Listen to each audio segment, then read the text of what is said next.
Hello everyone, welcome to पैरल physics KV. आज इस वीडियो में हम पढ़ेंगे एक बहुत important topic that is root mean square value of AC. Last video में मैंने इसका एक छोटा सा इंट्रोडक्शन दिया था, अब हम इसको डिटेल में पढ़ेंगे।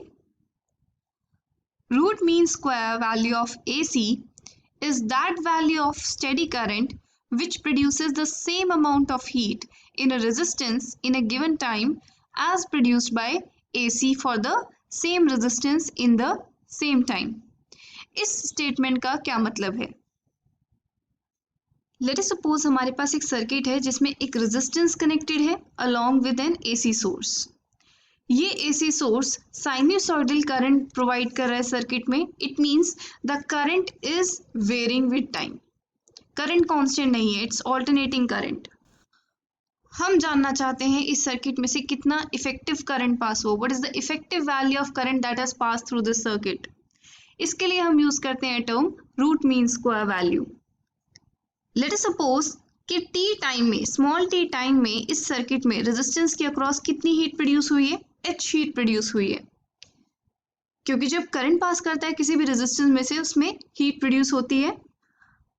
नाउ लेट मी सपोज मेरे पास सेम सर्किट है, सेम रेजिस्टेंस है, लेकिन मैंने यहाँ पर एसी सोर्स की जगह एक कांस्टेंट डीसी सोर्स मैंने लगाया है। A battery has been connected. अब मैंने इस सर्किट में से इतना करंट पास कराया है कि इसमें टी टाइम में H amount of heat he produce हो रही है। देन दिस करंट जो मैंने सर्किट में से पास कराया है, this is known as RMS value of this AC current. Difference क्या है? यहां पर हमारा डीसी करंट है और वहां पर हमारा एसी करंट था।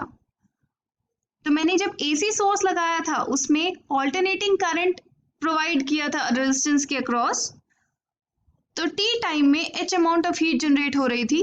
अगर मैंने एसी सोर्स को रिप्लेस कर दिया एक डीसी सोर्स से और टी टाइम में ही H amount of current generate हो रही है, H amount of heat generate हो रही है, then that amount of current जो उसमें से पास करे डीसी सोर्स की वजह से, वो होता है RMS value of this AC current. This is what the statement says, that root mean square value of AC is that value of steady current which produces the same amount of heat in a resistance in a given time as produced by the AC for the same resistance in the same time. Now what is the relation? What is the relation between this RMS value of current and this peak current I naught? इसको हम बहुत आसानी से derive कर सकते हैं by equating this heat produced. ये जो दोनों सर्किट्स में जो हीट प्रोड्यूस हो रही है इनको इक्वेट कर दें, क्योंकि दोनों इक्वल हीट प्रोड्यूस हो रही हैं, तभी हम एक रिलेशन एस्टेब्लिश कर सकते हैं। How? Let me talk about this circuit. इसमें dt अमाउंट ऑफ टाइम में let us suppose dh amount of heat produce हो रही है। Then what is the relation अगर रेजिस्टेंस R कनेक्टेड है सर्किट में? It's very simple. The relation is the small amount of heat produce is equal to I square R dt। Here I is the instantaneous current कि उस particular instant पे कितना current flow कर रहा है जब मैं हीट कैलकुलेट कर रही हूँ। Then this is equal to instantaneous current is given by I naught sin omega t. So I can put it here. तो ये एक स्मॉल अमाउंट ऑफ टाइम में मुझे हीट पता चल गई है। नाउ अगर मुझे एक कंप्लीट साइकिल में कितनी हीट प्रोड्यूस हुई है ये निकालना है, then I need to integrate it over one complete cycle 0 से t तक, क्योंकि ये हमारा टाइम पीरियड है साइकिल का। So I will put the limits 0 to t dh or integration from 0 to t I naught square sin square omega t dt। अब हम I naught square और R को हम इस इंटीग्रेशन साइन से बाहर लिख सकते हैं, क्योंकि ये दोनों कांस्टेंट वैल्यूज हैं। So I can write it as I naught square R integration from 0 to t sin square omega t dt। I need to integrate this. Since I know sin square theta is equal to 1 minus cos 2 theta upon 2, ये identity होती है। I can replace sin square omega t by 1 minus cos 2 omega t upon 2. So On solving this term goes to 0. You can easily calculate it. First of all, it's an odd function, और odd function को जब हम complete cycle पे integrate करते हैं, we get a 0. And on integration of this term, we get half t, where t is the time period. So the heat produced over one complete cycle is H is equal to I naught square RT upon 2. This is for an AC current. अब अगर मैं DC current की बात करती हूँ जिसमें एक DC source है, अगर मैं इसको T टाइम के लिए, वन कंप्लीट साइकिल यहाँ पर कैपिटल T टाइम की थी, तो मैं T टाइम के लिए अगर करंट पास करती हूँ I, then the heat produced will simply be given by the formula I square RT. Now the RMS value find out करने के लिए हमें पता है कि ये दोनों हीट क्या होनी चाहिए, सेम होनी चाहिए. The same value of heat must be produced. So I can equate the two and I can write I square RT is should be equal to I naught square RT upon 2, where this is the DC current. I तो DC current है और ये I naught क्या है, peak value of AC current. So R and T get cancelled and I is equal to I naught upon root 2. This is the RMS value of AC current. अगर किसी circuit में से alternating current pass कर रहा है जिसकी peak value है I naught, then it will produce the same amount of heat as अगर हम ऑल्टरनेटिंग सोर्स को हटा के एक डीसी सोर्स लगा दें जो IRMS value of current provide कर रहा है. Now the value of 1 upon root 2 is equal to 0.707. So I can write RMS value of current is equal to 70.7% of peak value of alternating current. तो अगर हमारे पास किसी circuit में से sinusoidal यानी कि ऑल्टरनेटिंग करंट पास कर रहा है जिसकी पीक वैल्यू है I naught, हम ये भी बोल सकते हैं कि इफेक्टिवली उस सर्किट में से एक कांस्टेंट करंट पास कर रहा है, डीसी करंट पास कर रहा है जिसकी वैल्यू कितनी है, 70.7% ऑफ I naught, कि ये इफेक्टिव करंट है. और ये कांस्टेंट वैल्यू अगर हम पास करवाते हैं सर्किट में से तो उसमें भी उतनी ही अमाउंट ऑफ हीट प्रोड्यूस होगी as was being produced when we were passing alternating current with peak value I naught.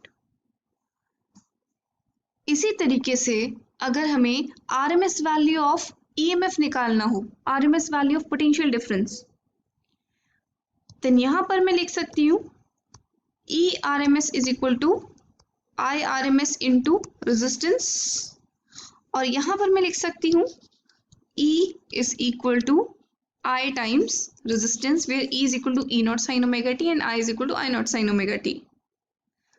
Now this IRMS is equal to I naught upon root 2 times R, और यहां से मैं expression निकाल सकती हूँ E naught is equal to I naught times R. So I naught R is equal to E naught, यहाँ पर मैं पुट कर देती हूँ अगर, तो E naught upon root 2.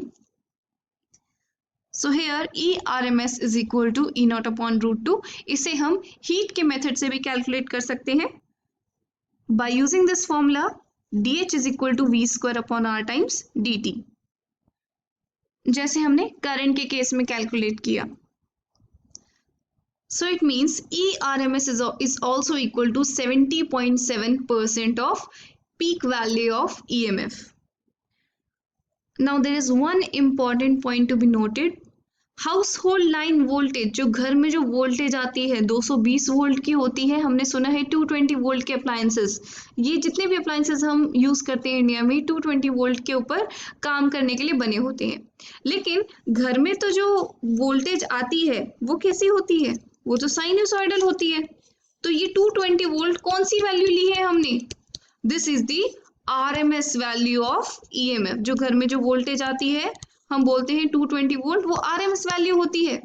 It means उसकी पीक वैल्यू क्या होगी, from this formula that peak value is equal to RMS into root 2, since RMS value is peak upon root 2. यहाँ पर हम अपनी RMS वैल्यू को रूट 2 से मल्टीप्लाई करेंगे, then we get the value of 311 volt.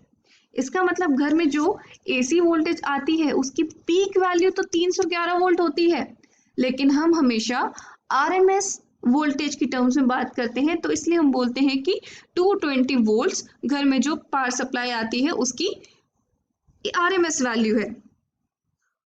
Now let's try to discuss one question. A question says a light bulb is rated 100 watt for 220 volt. ये उस bulb की रेटिंग है 100 what और किस पे कितनी वोल्टेज पे ऑपरेट करेगा 220 volt. This is the RMS value of voltage. हमसे पूछा गया है कि रेजिस्टेंस ऑफ द बल्ब कितनी है, पीक वोल्टेज कितनी है और RMS value of current through the bulb कितना है। Now first part देखें तो we know the formula P is equal to V square upon R. Power is equal to V square upon R. From this we can say that R is equal to V square upon P, and we know voltage कितनी है, RMS value of voltage. Here we take the RMS value of voltage. So here voltage is equal to 220 into 220 divided by power is 100. So the value of resistance comes out to be 484 ohms. Second part says we need to find out the peak value of voltage. What is the peak value of voltage? V naught is equal to VRMS into root 2. VRMS is equal to V naught upon root 2. So V naught is equal to VRMS into root 2, and RMS value of voltage is 220 into root 2. We already discussed it. It comes out to be approximately 311 volts. Now if we need to find the RMS value of current through the bulb, we know power is equal to V into I. तो यहाँ पर V और I क्या होगा, RMS values होंगी, V RMS into I RMS. तो यहाँ से हम RMS value of current भी निकाल सकते हैं by P upon V RMS. So power is 100 and V RMS, root means square voltage, it came out to be, it is actually 220 volt. So upon solving this, the RMS value of current comes out to be 5 upon 11 ampere. In the next video, we'll discuss about phasor diagrams. That's all for now. Have a good day.